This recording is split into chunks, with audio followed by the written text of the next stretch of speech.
It was Christmas night. The whole house was quiet, blanketed in that special, peaceful silence that only comes once a year. Outside, a gentle snow was falling, muffling the world in a soft, white coat. Inside, the air was warm, smelling of pine needles from the beautifully decorated tree and the faint, sweet scent of cookies left out on a plate. Everyone was asleep, dreaming of the morning to come, of presents and laughter and family. The stockings were hung by the chimney with care, just waiting for St. Nicholas.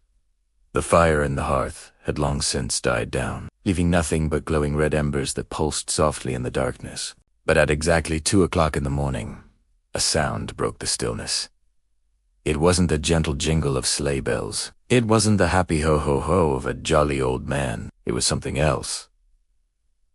Entirely. A strange, rhythmic sound echoing from the living room. It was the sound of breathing, a deep, raspy inhale, followed by a long, slow exhale. It was heavy, and it didn't sound friendly. Tucked into bed down the hall, a child's eyes snapped open. The sound was close. Too close. Every hair on their arms stood on end, pulling the thick winter blanket up to their chin, tailless in it, heart hammering against their ribs like a trapped bird. The breathing sound continued, steady and unnerving. Who could be in their living room at this hour? It had to be him. It just had to be. With a voice that was barely a whisper, trembling with a mix of fear and excitement, the Chia called out into the darkness. Santa. Silence. The breathing stopped. For a moment, the child thought they had imagined it all. Maybe it was just the house settling, or the wind outside. But then, another sound came from the living room. A dry, scratching sound. It was the sound of something dragging itself across the stone of the fireplace. The child held their breath, straining to hear. Slowly, something began to emerge from the black square of the chimney opening. It wasn't a big, red boot. It was a hand. But this hand was all wrong. It was a deep charcoal black, the color of soot and shadow. The fingers were long, unnaturally so, like the branches of a dead tree.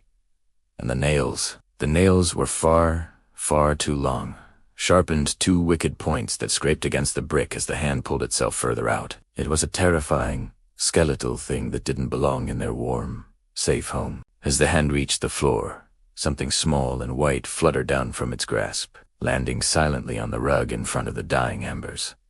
It was a small, folded piece of paper. A note. The child, still hidden under their blankets, couldn't read it from their room, but they could feel the cold dread it radiated, a chill that had nothing to do with the winter night outside. If they could have seen it, they would have read the spidery, sharp handwriting that covered the page. It said, "My gift is different for naughty children." The scratching sound continued as the rest of the figure pulled itself out of the fireplace. A tall, gaunt silhouette that blotted out the gentle glow of the embers. It moved without a sound now, a phantom gliding across the room, its long shadow stretching and dancing across the walls in the dim light. It didn't go for the cookies or the milk. It didn't spare a glance for the beautifully wrapped presents under the tree. It was looking for something else.